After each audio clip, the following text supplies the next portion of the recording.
被举报丢了工作后，老公便拜托朋友给我介绍了一份保姆的工作。我认真照顾雇主刚满1岁的小儿子，然而处处找茬的雇主却将刚刚煮好的滚粥从我头上浇了下去。我十分委屈，给老公发信息诉苦，他却指责我别这么矫情，你是去当保姆，不是去做公主。我合上了手机，忍着剧痛开始工作。然而晚上我准备清洗小朋友尿湿的床单时，却听到老公的声音从雇主卧室中传了出来，为了你和儿子，我连苏念肚子里的孩子都舍得，还不信我只爱你？一会儿我就把他的工钱给扣了，给我的宝贝买兔女装，这下高兴了吧？大家好，开始今天的分享之前，希望你能给人间烟火点个订阅，我将会分享更多优质的内容。听到老公李成的声音，我正在原地，眼底满是难以置信，怎么可能？我浑身冒冷汗，忍不住看向雇主白安那扇没关紧的卧室门，一定是我听错了。然而下一秒，白安又娇又媚的声音响起：哎呀，那个苏念长了张死人脸，天天面对他我心情都不好。阿成哥哥，你必须赔偿我眼镜保养费。李成轻笑一声，声音里满是温柔和宠爱。当然可以，你想让他给你做保姆，我就费劲儿给你弄来。我哪次没满足你的愿望？但你也给我个面子，下次别故意烫他了。人都哭了。闻言，白安冷笑一声，嗓音都带上了一丝哭腔。人家手没拿稳，这他都哭，怎么这么矫情？你是不是心疼他了？白安哽咽着，语气里满是委屈。你越心疼他，我就越要收拾他，看你还敢不敢关心他。我浑身血液倒腾，双手紧紧攥拳，指甲陷进肉里都没有察觉。见白安哭了，李成顿时心疼坏了，连忙哄道：宝贝，我最爱的人可是你，我要是心疼他的话，会专门在他的水杯里下堕胎药吗？会让他这辈子都做不了母亲了吗？我做这一切不都是为了让你和咱们儿子得到更好的照顾？你别哭了，哭得我心都颤了。听到这话，白安抹了抹眼泪，扑进李成怀里。我正在原地，仿佛一只巨大的手掌紧紧攥住我的心脏，让我痛到窒息。我浑身止不住的颤抖，伸手握住门把手。就在准备推开时，李成将白安扑倒在床上，我像是触电一般收回了手，朝着宝宝房跑去。看着小朋友熟睡的容颜，我眼圈一红，眼泪止不住掉下来。刚失去孩子的那个月，我虽然难过到了极点，但是依旧强撑着身体继续工作。没想工作也因为被举报弄丢了。李成心疼我，说我那么喜欢孩子，或许去照顾孩子会心情好一些。原来都是假的。我颤着手掏出手机，拨通了李成的电话，直到第3个他才接起。我强忍着心中的悲痛，声音有些沙哑道：我想你了。李成勃然大怒，语气里满是烦躁：你多大年纪了，能不能别学小姑娘搞这一套？闻言，我嘴角闪过一抹苦涩的笑容。我想回家，不想干了。李成顿时急了，声音陡然增高：你疯了吗？你也太没责任心了！你突然辞职，让白安母子怎么办？你要知道，你这份工作是签了合同的，你现在违约是需要赔偿一大笔违约金的。你能不能别做了？我吸了吸酸酸的鼻子，难过从胸口蔓延至浑身上下，就连我的声音也有些哽咽道：为什么你上来就指责我，都不问问我到底发生了什么？电话那头，李成愣了几秒，压低了声音安慰我道：工作都是这样，你就算不在这里当保姆，去别的地方也肯定会受委屈的。而且安安是个新手妈妈，有的时候情绪过于紧张，你要多理解他一点。再说了，你现在已经不是老师，而是保姆，你要多为安安着想，而不是动不动就撂挑子不干了。安安，这亲昵的称呼像是利剑一般，狠狠扎在我的心头。我越发的难过。手机屏幕上，老公这个备注不断地闪烁着绿光，仿佛在嘲讽我的懦弱与无能。我再也忍不住，开口问道：“安安，你和他到底什么关系？”李成脸色一僵，下一秒语气变得无比生硬道：“苏念，你能不能不要想这些乱七八糟的了？不过是一个称呼而已，你至于怀疑这怀疑那吗？”闻言，我怔了怔，没有说话，似乎意识到自己态度过于紧张。李成按捺着心中的烦躁，小声安慰我道：“老婆，如果你真的不想做保姆，那做完白安家就别做了。你放心，我赚的钱足够你这辈子挥霍了。”李成按下挂断键时，白安的冷笑声传了过来，很短暂，但还是被我捕捉到了。隔壁传来了和上门时的碰撞声，我心间一颤，仿佛在滴血。我忽然情绪爆发，什么都抛之脑后，跑出了房间，想要和李成一刀两断。然而整个客厅空荡荡的，连一点声音都没有，更别提人影了。黑暗中，那不断闪烁的小夜灯仿佛也鄙夷我的所作所为。就在这时，白安从卧室走了出来，她穿着一件镂空真丝睡裙，漫不经心地走进了宝宝房。不到1分钟后，她走了出来，看向我，满脸轻蔑：“苏念，你在这里愣着干嘛？我雇你是让你来我家发呆的吗？孩子睡了，你就不用陪着了。”我强忍着心中的悲痛，转身朝着宝宝房走去。路过白安时，我清晰地看到了他脖颈间欢愉所留下的红色印记。我胃里一阵翻滚，只觉得恶心到了极点。此时此刻，我终于理解白安为什么永远都对我不满意。无论我怎么做，他都要为难我，侮辱我。见我低头不语，白安柳眉轻蹙，眼底闪过一丝不爽：“苏念，你有没有礼貌？还知道我是你的主子吗？信不信我立刻去家务中心投诉你？”我抬头看向他，面无表情道：“你去吧。”白安怔了怔，随后脸色瞬间黑如锅底。他似乎想要骂我，却忍住了。“你给我等着，神经病！”白安小声嘟囔道，气冲冲地朝着卧室走去。我也回到了宝宝房，看着小朋友熟睡的容颜，我神情变得无比复杂。我呆坐了整整1晚上，没有合眼，直到清晨，第一缕阳光照进房间，我仿佛才恢复生息。我掏出手机，拨通了校长的电话号码，响了几声后，电话那头传来校长的声音：“小苏，这么早找我是有什么急事吗？”校长，我当时究竟犯了什么错？为什么只是别人一个举报，我就被迫下岗了？我有些崩溃，我不明白，我到底做错了什么？难道就因为我流产后请了几天的假期吗？校长一愣：“你都在说些什么？不是你主动申请的离职，说你小产后身体不好，要休养身体再生一个孩子吗？”我愣在了原地，原来我的工作竟然也是他换掉的。心脏处传来的剧烈疼痛让我忍不住蹲在了地上，我将自己紧紧蜷缩成一团，大口大口呼吸着，泪水浸湿了我的衣服。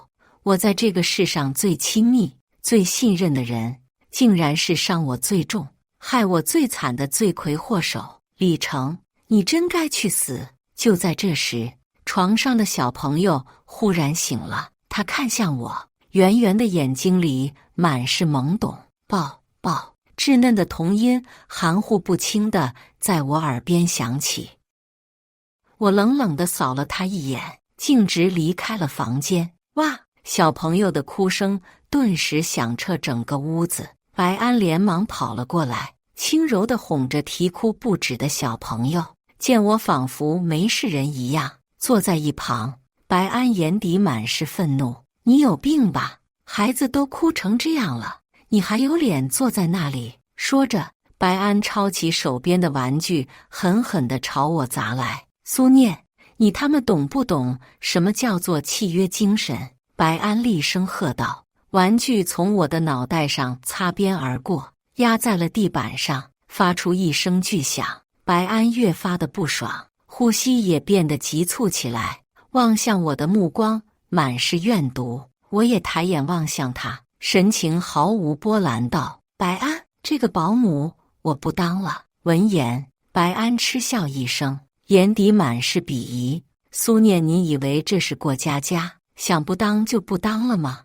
你可别忘了，合同上白纸黑字写得清清楚楚，你必须在我们家做够1年，否则就要承担法律责任。”我并没有被白安的话吓住，反而觉得他十分可笑。法律责任？白安，麻烦你弄清楚，我只是签了一份工作合同而已，并不是卖身给你家。听到这话，白安冷笑一声，看向我的目光更是仿佛在看一名傻子。“苏念，你应该认识字吧？麻烦你好好看一看合同，再和我说话。”白安的语气里充满了讽刺，我心中咯噔一声，顿时感到有些不妙。我连忙跑回宝宝房，在角落里的背包中翻找出来那份合同。我逐字逐句地看了过去，拿着合同的手指忍不住颤抖起来。这些条款几乎可以害得我死无全尸，我只觉得浑身血液凝固，冷到了极点。我死死攥着手里的合同，目光在我名字的落款处怎么也无法移开。那上面盖着的是李成律师公司具有法律效益的公署刻印，红艳艳的刻印是那么的刺眼，刺得我犹如万箭穿心，痛到无法呼吸。当初李成让我做保姆时，亲自为我定制了这份合同。作为他的妻子，我对他十分信任，更是毫无戒备之心。我相信以他在法律方面的权威性，是绝对不会让我陷入任何困境。谁成想，他竟然这样对我，我对他的毫不设防，竟成了他伤害我的一柄利刃。这真是讽刺到了极点。我的丈夫和小三联手将我逼至绝境，我眼圈通红，眼泪止不住地掉下来。我死死地捏着手里的这份合同，指尖因过于用力而泛白，就连神情也变得有些癫狂。白安见状，皱着眉朝后退了2步，厉声喝道：“苏念，你发什么疯？现在合同你也已经看了，可以继续工作了吧？这1年里，你必须在我家当牛做马。”闻言，我看向他，嗤笑一声，意味深长道：“1年？你在赌我这个原配对你这个小三和私生子没有恨吗？”说着，我别有深意地看向宝宝房的位置，白安却丝毫不怕，眼底满是嘲讽和轻蔑。则我和李成根本就不相信你，所以这座房子里到处都是摄像头。你敢做什么？你要是真敢做什么，李成就会亲手把你送进监狱。我冷冷地扫了白安一眼，那你就看看你们有没有命把我送进去。我不想再继续浪费时间了，攥着那份合同，转身朝着大门走去。我要去找李成，我要让他亲口告诉我，我在他心中究竟是什么。苏念，你这个贱人，你要去哪？白安气急败坏的声音传来，我却没有回头。我狂奔到了李成的律师公司楼下，激烈的运动让我大口大口喘息着。就在这时，我迎面撞上了李成。苏念，你给我过来！李成强硬地将我拖到了一旁，厉声质问道：“你是不是疯了？安安一个人怎么能够忙得过来？你就这么把他们母子扔下了？我真没想到你是这么狠毒的一个女人！”我正在原地不能相信李成竟然说出这样的话，直到手腕处传来的刺痛，我才回过神来。我用力地挣脱开李成攥着我的手，并扬起手臂，重重地朝着他扇了过去。李成，你闹清楚，我才是你老婆，你他妈让我去伺候小三和私生子，你还是人吗？我撕心裂肺地吼道，并将手里的合同扔到了他的脸上。你竟然这样坑害我，你这个畜生！我不断地挥舞手臂，发泄着自己心中的悲愤。李成直接被我打懵了，整张脸又红又肿。周围的路人见状，纷纷停下了脚步，看向这边，指指点点。李成的脸色变得有些难看，紧紧攥住了我的手腕，低吼道：“苏念，你抽哪门子风？”看着他眼底的厌恶和嫌弃，我仿佛瞬间被抽空了所有力气，无助而绝望。为什么？你为什么要这样对我？我指着地上那份合同，眼泪不停地在眼眶里打转。李成眼底闪过一丝愤怒，看向我的目光越发不满。你至于吗？为了这芝麻大点的事，把安安母子俩扔在家里，跑来和我发疯？我嘴角勾出一抹自嘲的笑容。芝麻大点的小事，是不是在你眼中只有白安的事情才算作大事？亦或者说，还有他那个连父亲都不知道是谁的野种的事算是大事？我看向李成呢喃道，眼底满是悲愤。李成的脸色顿时黑如锅底，愤怒到了极点。他抬起手，直接甩在了我的脸上。毫无防备下，我直接被李成扇倒在地，火辣辣的疼从脸颊不断的传来，我的心脏痛到破碎。他打我，只因为我说了他的情人和私生子。或许我从不应该对他还抱有希望。我抬眼望向李成，彻底死心。看我竟然跌倒了。李成眼底闪过一抹慌乱，他下意识上前一步，想要扶我起来。对不起，老婆，我刚才就是太激动了，你千万别生我的气。滚！我躲开了他伸来的手。李成见状，有些无奈地叹了口气，走到一旁，将合同一张张捡起。老婆，这里面有误会，你能给我一个解释的机会吗？我沉默不语。李成自顾自地继续说道：白安原则性很强，这份合同主要是为了让他满意。我冷哼一声，只觉得可笑到了极点。他满意了，那我呢？我就活该被折磨，被侮辱。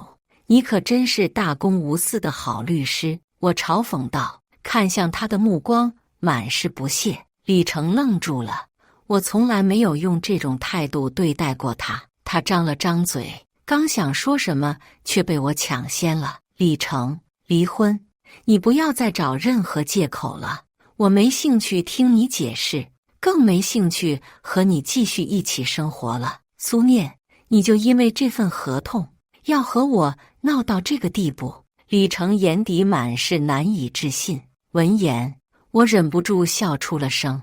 一份合同，李成难不成觉得我是又瞎又蠢的白痴吗？他该不会以为我至今不知道白安母子的真实身份吧？我冷冷地看向他，目光里满是嘲讽。李成脸色变得有些难看。我是不会和你离婚的，是吗？你不和我离婚，那你的情人白安怎么办？你们的儿子这辈子都是私生子，都会被别人叫做野种。我阴阳怪气道。李成脸色瞬间无比阴沉，双手忍不住攥紧了拳头。这里面有误会，我和白安并不是你想的那样，等有时间我会好好和你解释。你现在先回去继续工作，乖。我嗤笑一声，无语地翻了个白眼。误会？儿子都搞出来了，还能有什么误会？李成该不会还以为我是之前那个任由他欺辱的傻白甜吧？他哪来的自信？发生这么恶心的事，我还会原谅他？我只觉得胃里一阵翻滚，恶心的想吐。李成，我懒得和你沟通，你抽空和我去领离婚证吧。李成沉默了几秒，面色无比坚决道：“不可能，我不会让你离开我，我爱。”就在这时，李成的电话忽然疯狂震动，手忙脚乱下，他不小心按下了免提键。阿成，宝宝出事了，怎么了？李成眼底满是焦急。宝宝发烧了，浑身特别烫。电话那头，白安声音带上了一丝哭腔：“你先别急，我现在给你叫个车，你带宝宝去医院，我随后就到。”李成井然有序地安排这一切，和刚才打我时的疯狂模样判若两人。挂断电话后，李成狠狠瞪向我：“苏念，你这个毒妇，你对孩子做了什么？”李成大吼道，并直接伸出手紧紧地掐住我的脖子，窒息瞬间将我笼罩。就在我即将失去意识的那一刻，李成松开了手：“苏念，你最后祈祷孩子平安无事，否则我有1000种10000种手段折磨你。”李成像是拖死狗一样将我拖上了计程车，朝着医院赶去。等我们赶到抢救室门口时，白安已经哭成了泪人。“阿成哥哥，医生已经给咱们儿子下病危通知书了。”白安扑进李成怀里，痛哭流涕。原来我离开后，白安竟然带着没穿外套的孩子出去遛弯。这么小的孩子顿时被冻得发烧，引起了肺部感染。“苏念，你这个狠毒的女人，你还有脸来这里看到我？”白安眼底满是怨恨：“你知不知道你把我的孩子害得多惨？”“安安，你先冷静。”李成将白安禁锢在自己怀里，神色冷漠地看向我：“你还不赶紧给安安磕头认错？”闻言，我嗤笑一声，无语至极。这和我有什么关系？怎么没关系？白安大吼道：“你自己流产了，就来害我的儿子！早知道我说什么也不同意，你来给我的宝宝当保姆！你这个心理扭曲的毒妇！”白安的话犹如重锤，狠狠砸在我的胸口。我流产的真正原因，他不知道吗？我眼底闪过一抹悲痛。一旁的李成也开口了：“还不赶紧跪下，否则别怪我对你不客气。”我笑出了声，眼泪不停地在眼眶里打转。这就是我的丈夫，害得我一无所有后，还要站在小三那边侮辱我，我心痛极了，仿佛整个心脏都碎掉了。也罢，既然如此，那我还留什么情面？我直接拨通了警察局的电话。没错，在中心医院，有人给1岁幼儿下毒，还不知道是否能抢救过来。白安顿时慌了，扑过来想要夺走我的手机，被我躲开了。“你疯了！你这是贼喊捉贼！”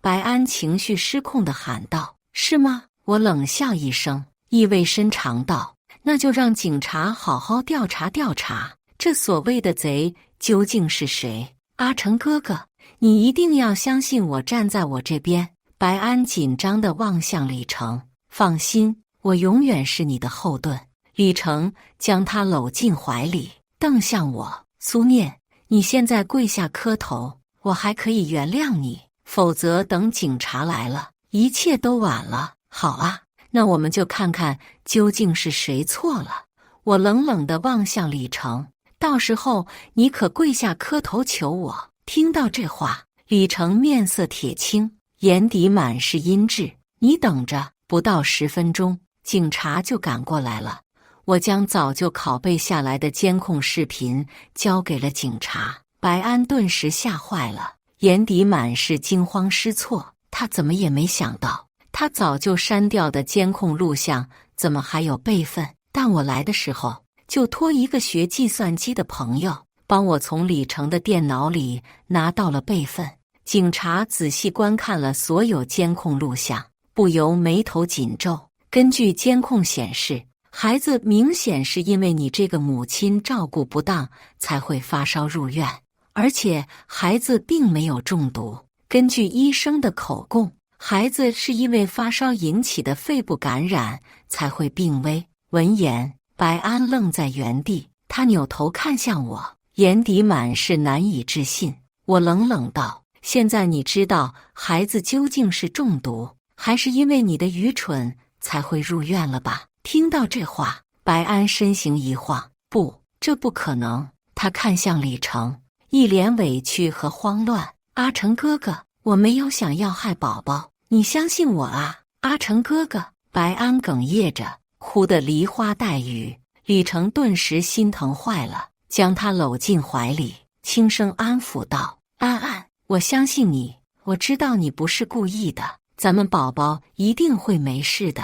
说完，李成看向准备收警的警察们，缓缓开口道：警察同志，我们还有一件事需要你们的帮助。说着，李成冷冷地扫了我一眼。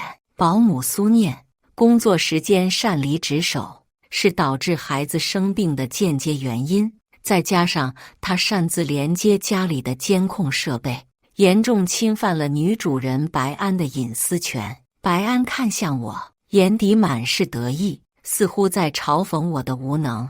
就算我准备周全又怎样？在李成的帮助下，他依然能够置我于死地。李成的每一个字都像晴天霹雳一般在我脑海中炸响，我被轰得大脑一片空白。我怎么也没想到，有一天李成竟然会用他的专业来构陷我，只为帮情人报复我，太可耻了！我心中充满了愤恨，身体忍不住颤抖起来。苏念，你还不说对不起吗？李成高高在上的看向我，有些怜悯道：只要你磕头认错，我可以签下谅解书，原谅你这一次。我强忍着眼泪，心如死灰。或许自始至终，李成都未把我当做过妻子吧。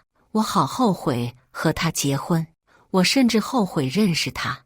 我是不会为没有发生的事道歉的。我倔强地望向李成，闻言，他面色顿时阴沉的，仿佛能够滴下水来。既然你这么不识抬举，那我只能追究你的刑事责任了。可以，就让我看看你的专业如何。说完，我径直转身离去。这个世界上有那么多律师，我就不信没有人可以和李成对垒。我一边找律师，一边去医院用李成的毛发和那孩子做了加急亲子鉴定。结果出来时，即便早已预想到，我还是忍不住落了泪。李成出轨实锤了。开庭那天，我将整理好的资料交给律师，坐到了被告席上。我看着李成一天天讲述我的罪过，神情不由有些恍惚。我的枕边人竟成了原告的委托人。李成断断续续说了很多，我却只听到最后一句话：我方要求苏念女士对我方进行诚恳道歉，以及赔偿一定的精神损失费。闻言，我轻笑一声。看见我笑，李成莫名有些心慌。在他的注视下，我的代理律师拿出了一份又一份证据。据调查，苏念女士和李成先生是夫妻关系，而白安女士所居住的房子是他们夫妻的共同财产。因此，作为女主人，苏念女士完全有权利做任何事情。至于擅离职守，苏念女士并没有直接和白安女士签署雇佣合同，因此他们并无直接雇佣关系。李成瞬间面如死灰，他怎么也没想到，他用来牵制我的合同竟然会变成击垮他的证据。李成彻底败了。庭审结束后，他直接冲到我的面前，一脸阴鸷道：苏念，你为什么要这样对我？我冷冷地扫了他一眼。李先生，3天后还请准时上庭。我已经迫不及待想要和你离婚了。我相信咱们的离婚案结果一定很不错。李成脸色越发难看，眼尾泛红。我和白安是个意外，那次公司团建，我们都喝多了才会发生关系。我也没想到，就一次他就有了我的孩子。医生说他身体很差，不能做流产手术，所以我才允许他生下来那个孩子。老婆，你就原谅我这一次吧，我不想离开你，意外？我冷笑一声，看向李成。你在我水杯里放堕胎药也是意外，你背着我去学校替我辞职也是意外，你让我给你的情人和私生子做保姆也是意外。李成，你所谓的意外也太多了吧？我每说一个字，李成的脸就白一分，说到最后他脸上写满了震惊。你都知道了？李成颤声道。我错了，老婆，我知道我以前做的事有多么混蛋，你能不能再给我一次机会？你这么爱我，一定舍不得毁掉我吧？看着李成苦苦哀求的模样，我只觉得恶心到了极点。那你呢？你做这些事的时候就没有想过我怎么办？你毁掉了我，如今却让我原谅你，你还要脸吗？你甚至为了情人还想让我进监狱。我低吼道，悲愤交加。我没有，老婆，我只是想吓唬吓唬你，不是真的要送你去监狱。李成慌了，无所谓了，反正我不要你了。说完，我径直转身离去。看着我的背影，李成紧握拳头，眼底恨意迸发。苏念，离婚案可是我的专长，你要是再执迷不悟，就别怪我不顾夫妻情分了。我没有理他，直接离开了。至于白安和那个私生子，也被李成接走了。不过无所谓，该掌握的东西我早就交给律师了。开庭前，我和李成在法院门口相遇，他看向我，胸有成竹道：苏念，所有离婚案一审都不会下判决，你放心，你这辈子都不可能离开我的。我根本不想搭理李成，直接越过他，朝着法院里走去。正式开庭后，李成罗列了许多条件，就是不同意和我离婚。看着他胡搅蛮缠的样子，我眼底闪过一丝不耐烦。随即我看向我的代理律师，一个眼神他明白了我的用意。他将我所收集的李成出轨的证据全部列举出来。李成的脸色顿时变得无比难看，眼底闪过一抹紧张和慌乱。不过让我没想到的是，李成竟然如此不要脸，他打死都不承认和白安之间的关系，非说他们只是朋友。不仅如此，他还像疯了一样，嘴里一直重复着：我不要离婚，你不可以离开我，不要离婚。只可惜他所做的这些，在公正严明的法官面前一无是处。当看到我的代理律师拿出那份亲子鉴定报告，法官的心已经偏向了我。李成还在拼命挣扎，不可能，这报告一定是假的。苏念根本没有机会接近孩子，他哪里来的孩子的毛发来和我做亲子鉴定？他编造证据。看着李成歇斯底里的样子，我心情毫无波澜。李成顿时如同泄了气的公鸡，满眼绝望。求你了，你告诉我这鉴定报告是假的，好吗？李成苦苦哀求着，我却不为所动。我代理律师提供的所有证据都是根据相关规定依法整理出来的，没有假的，你就死心吧。李成，今天你注定要净身出户了。法官当庭判决了我和李成结束婚姻，他什么都没有了，甚至就连他给白安买的房子、车子以及花掉的所有钱都被我要了回来。他和白安不是口口声声称我为毒妇吗？那我就让他们看看真正的毒妇是什么样。走出法院，我只觉得无比轻松，终于和李成这个人渣没有任何关系了。我看向他，只见他弓着背，仿佛苍老了几十岁。苏念，你满意了？李成和我对视，目光里满是怨恨、不解和不敢相信。你是不是从始至终都知道我出轨这件事儿？这些证据是不是你早就准备好的？你早就想将我置之于死地？苏念，你好狠啊！闻言，我默默翻了个白眼。我狠？李成大概是忘了他对我做过的那些事吧。不过无所谓了，反正我们从今以后不会再有任何联系了。我看向他，漫不经心地说道：“随你怎么想，我不在意。”说完，我径直朝着楼梯下走去。身后的李成无助地瘫坐在楼梯上，满脸绝望。怎么会变成这样？李晨呢喃道，终于克制不住心中的悲痛，失声痛哭起来。我没有回头，毕竟他就算死，也和我毫无关联。3个月后，我经过系统的学习以及实际考察，开设一家家政服务有限公司。我对员工要求十分严格，当然他们被雇主欺负的时候，公司也会义无反顾地将他们护在身后。我的公司很火爆，订单堆在一起排都排不过来，我只能再雇佣一批保姆。让我没想到的是，白安竟然会在这批人之中。看到我，白安身形一晃，神情顿时变得无比复杂。苏念离婚的时候，你不是拿走了李晨所有的钱，怎么还在这里跟人家当保姆？闻言，我轻笑一声，保姆怎么了？所有职业只要做到极致就是最棒的。说完，我看向一旁的秘书询问道，谁是第一个面试者？白安怔了怔，眼底满是疑惑。秘书见状，白了他一眼，这是我们公司的苏董事长，今天面试由他负责。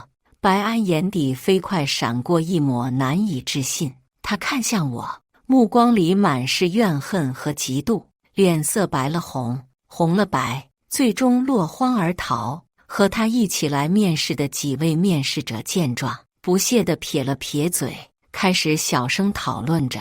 我这才知道，原来李成和我分开后并没有娶白安，因此白安怀恨在心，直接向有关部门举报了李成。